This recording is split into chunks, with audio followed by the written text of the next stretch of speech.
Highway വഴി സഞ്ചരിക്കുമ്പോൾ അപ്രതീക്ഷിതമായി ഞങ്ങൾ കണ്ട കാഴ്ച, വെള്ളത്തിലൂടെ പോകേണ്ട ഒരു ബോട്ട് ഹൈവേയിലൂടെ പോകുന്നു. ഒരു നിമിഷം ഞങ്ങൾ എല്ലാവരും നിശ്ചലമായി നോക്കി നിന്നു.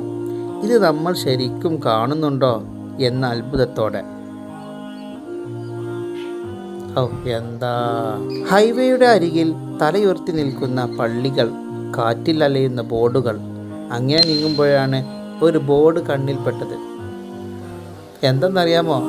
വാഹനത്തിൽ നിന്നുണ്ടായിരുന്ന ഒരാൾ ഉറക്കെ വായിച്ചു, ടോൾ ഗേറ്റ് എന്നല്ല വായിച്ചത്, മറിച്ച് ഗോൾ ഗേറ്റ് എന്നാണ് വായിച്ചത്. എല്ലാവരും കൂട്ടച്ചിരി. ഏതായിരുന്നാലും ഈ അടുത്തുണ്ടായ പ്രശ്നങ്ങൾ കാരണം ആ ടോൾ ഗേറ്റ് നിർത്തിവച്ചിരിക്കുകയാണ്. അങ്ങനെ ദൃശ്യയിൽ കാണാം.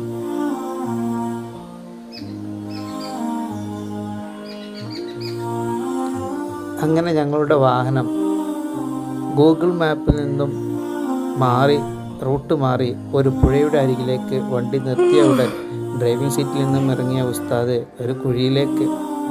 ഭാഗ്യം കൊണ്ട് കഴിച്ചിലായി സീറ്റ് ബെൽറ്റ് പിടുത്തം, അല്ലെങ്കിൽ ആ ദിവസം മറ്റൊരു കഥയായി മാറിയായിരുന്നു. ലാസ്റ്റ് കാര്യം സാധിപ്പിക്കാൻ വേണ്ടിട്ട് ബാക്കിലുണ്ട്, ബാക്കില്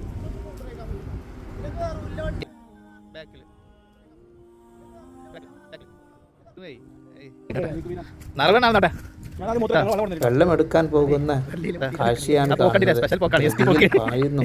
സ്പെഷ്യൽ ഓട്ടം അല്ലേ? ഏതായാലും ഇങ്ങോട്ട് എത്തിയതേ. നല്ല ഭംഗിയുള്ളൊരു പുഴയുടെ തീരത്താണ് ഞങ്ങൾ എത്തിയത്. മേലെ പാലവും കാണാം, അപ്പുറത്ത് റെയിൽവേ പാലവും കാണാവുന്നതാണ്. റെയിൽവേ പാലത്തിന് താഴെ മീൻ പിടിക്കുന്നതും ആളുകൾ ഒഴിവ് ദിവസമായതുകൊണ്ട് കൂട്ടമായി ഇരുന്ന് സംസാരിച്ചിരിക്കുന്നതൊക്കെ കാണാവുന്നതാണ്.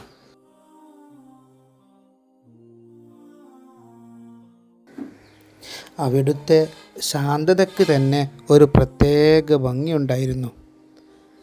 അങ്ങനെയാണ് അപ്പൂപ്പൻ താടി ദൃഷ്ടിയിൽപ്പെട്ടത്. 3 എടുത്ത് കാറ്റിൽ പറത്തി. നിങ്ങളുടെ നാട്ടിൽ ഇതിന് എന്താണ് പേര് പറയാവോ? ഒന്ന് കമൻറ്റിൽ അറിയിക്കണേ. പിന്നീട് ഞങ്ങളുടെ വാഹനം ഹൈവേ വരെ റിവേഴ്സിലാണ് പോയത്. ഒരു സാധാരണ യാത്രയായി തുടങ്ങിയ ദിവസം ഓർമ്മകളാൽ നിറഞ്ഞ ഒരു അഡ്വഞ്ചറായി മാറി. ഇത്തരത്തിലുള്ള യാത്രാ വിവരങ്ങൾ ഇഷ്ടമാണെങ്കിൽ ലൈക്ക് ചെയ്യാനും ഷെയർ ചെയ്യാനും ചാനൽ സബ്സ്ക്രൈബ് ചെയ്യാനും മറക്കരുതേ. അടുത്ത യാത്രയിൽ വീണ്ടും കാണാം.